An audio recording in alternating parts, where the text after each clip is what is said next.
अस्सलाम वालेकुम। मैं हूं doctor Shoaib Kanwal, consultant physician, medical specialist. मैंने final year MBBS, fourth year DPT, third year BDS और second year SLP and MIT के लिए एक क्विक रिव्यू ऑफ मेडिसिन का कोर्स शुरू किया है। और आप मेरे YouTube channel Shoaib Kanwal academy और Facebook page king of medicine पे देख सकते हैं। आप मेरे चैनल को सब्सक्राइब करें आप ताकि आपको हर रोज मेरी नई वीडियोस मिले।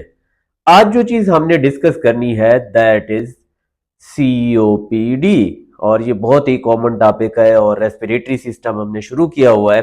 सीओपीडी में basically COPD is a chronic airway limitation. उसमें ये दो चीजें होती हैं टाइप्स इसकी। इसके अंदर क्रॉनिक ब्रोंकाइटिस होता है और इम्फेसिमा होता है। Chronic bronchitis productive cough for at least 3 months in each 2 consecutive year। तो इसको क्रोनिक ब्रोंकाइटिस कहते हैं, यानी ब्रोंकस का भी इशू होगा और टर्मिनल ब्रोंक्यूल से आगे एल्वुलाई का भी इशू होगा, जिसको एम्फेसीमा बोलते हैं, जिसमें डायलिटेशन ऑफ परमानेंट ब्रोंक्यूल्स हो जाती है, एल्वुलाई की डिस्ट्रैक्शन होती है, उसको एम्फेसीमा कहते हैं।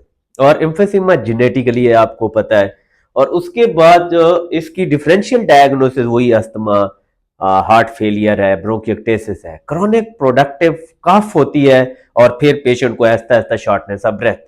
और इसके रिस्क फैक्टर क्या होते हैं? हर पेशेंट को तो सीओपीडी नहीं होती। रिस्क फैक्टर में सबसे पहले स्मोकिंग मेजर आपके सिनेरियो में हमेशा मेंशन होगा, हैवी स्मोकर। और उसके बाद indoor air pollution, occupational exposure like silica, coal dust and low birth weight and lung growth जो इंपेयर्ड होती है।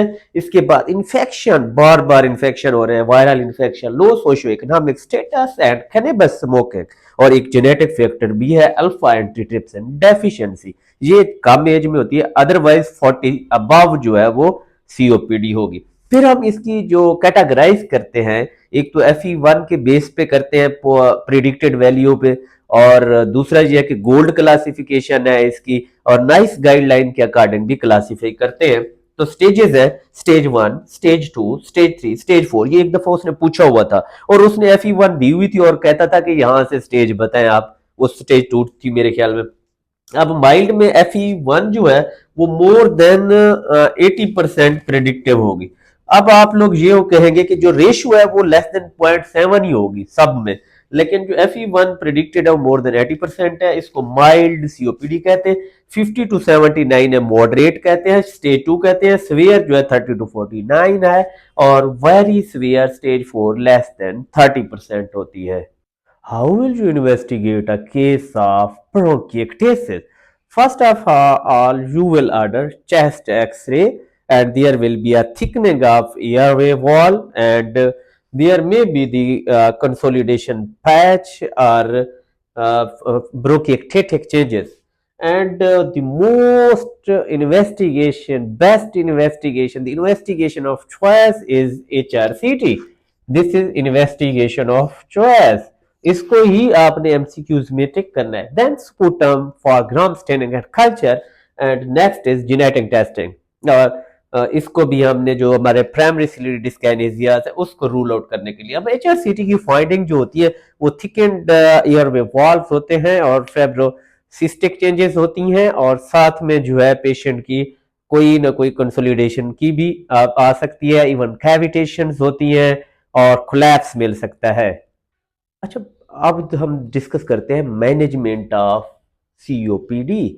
सबसे टॉप पे हमने सिसेशन ऑफ स्मोकिंग या reduce exposure to the noxious particle like smoking.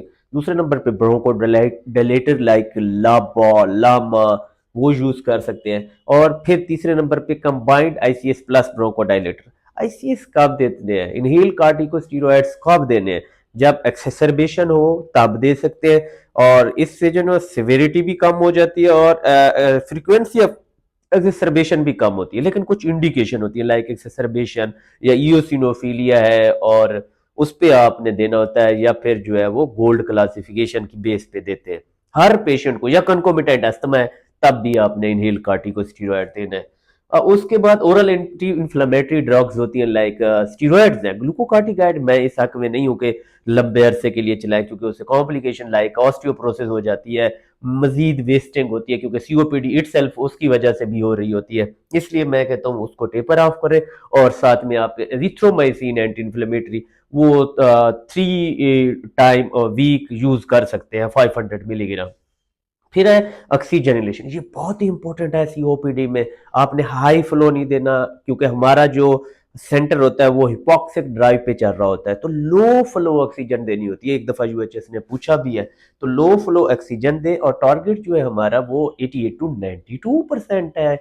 और इसी तरह जो है पेशेंट को 1 to 2 लीटर पे देनी है। अब एल्टार्ट यानी लॉन्ग टर्म ऑक्सीजन थेरापी यानी डोमिसिलरी ऑक्सीजन थेरापी भी सीओपीडी में आप लोगों ने देखा होगा चलती है। वो कब, उसकी इंडिकेशन ये मैं मेंशन कर रहा हूँ, साथ में दे रहा हूँ इंडिकेशंस है। और जब partial pressure of oxygen less than 55 millimetre of mercury हो, या फिर पास्कल किलो पास्कल 7.3 हो, या फिर 60 और 55 के बीच हो, तो 3 P's हो, पल्मोनरी हाइपरटेंशन हो, पॉलीसाइथीमिया हो, और इसी तरह जो है पेरिफेरल एडिमा हो पेशेंट को, यानी कोर पल्मोनल हो, फिर भी आप इस पेशेंट को एल्टार्ट पे रख सकते हैं। ईबीजीज आपने 3 वीक्स अपार्ट करानी होती है 2 टाइम्स, जब पेशेंट स्टेबल हो जाए, या फिर उसने क्वेट स्मोकिंग की हो अभी, तब भी उसको एल्टार्ट पे डालना है। कितने घंटे? दिन में 15 घंटे रिकमेंडेड होते हैं पेशेंट को एल्टार्ट पे यूज करें। इससे जो है सर्वाइवल बेनिफिट होता है। सीओपीडी में 2 चीजें 3 चीजें ऐसी हैं, टॉप पे स्मोकिंग सेसेशन सर्वाइवल बेनिफिट, अगर वो ऑप्शन में नहीं है एल्टार्ट सर्वाइवल बेनिफिट सेकंड।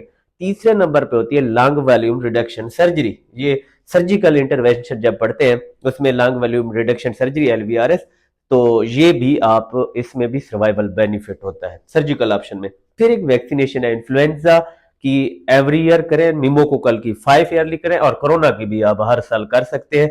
इस तरह आप सीओपीडी के पेशेंट को अच्छे से मैनेज कर सकेंगे। अच्छा, एक सिनेरियो होता है कि सीओपीडी का पेशेंट आप worsening of shortness of breath हुई है और पेशेंट इमरजेंसी में आ गया है, तो इसकी डायग्नोसिस जो आप लोगों ने लिखनी है एक्यूट एक्सेसरबेशन ऑफ सीओपीडी, जैसे आपने अस्थमा लिखा था इसी तरह सीओपीडी लिखनी है। तो इसकी मैनेजमेंट कैसे होती है? इमरजेंसी में अगर आप खड़े हैं तो सीओपीडी का पेशेंट है, तो आपने क्या क्या देना है? सबसे पहले ऑक्सीजन लगानी होती है, क्योंकि अगर पेशेंट को सेचुरेशन ड्रॉप हो रही है तो वो फिर ज्यादा लॉस होता है। ऑक्सीजन कुछ लोग जो है वो हाई फ्लो दे देते हैं, नहीं, आपने लो फ्लो ऑक्सीजन देनी होती है 24 to 28%। और आपका जो टारगेट्स होते हैं ऑक्सीजन के वो है 88 to 92%।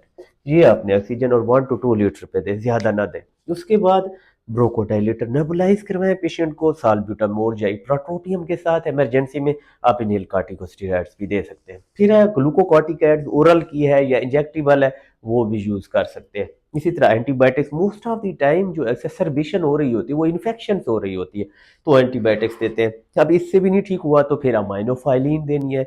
और अमाइनोफाइलिन के बाद नेक्स्ट स्टेप क्या होगा? Non invasive ventilation. ये कब देनी है? इसकी इंडिकेशन है एक खास, वो है पीएच जब 7.3 से कम हो, यानी रेस्पिरेटरी एसिडोसिस हो रही हो। और फिर कुछ पेशेंट को हम डायूरेटिक्स भी देते हैं इमरजेंसी में, जब हम ये सोचें कि ये पेशेंट कोर पल्मोनेल के साथ है, पेरिफेरल एडिमा है, तब आपने डायूरेटिक्स भी देनी है। अल्लाह हाफिज।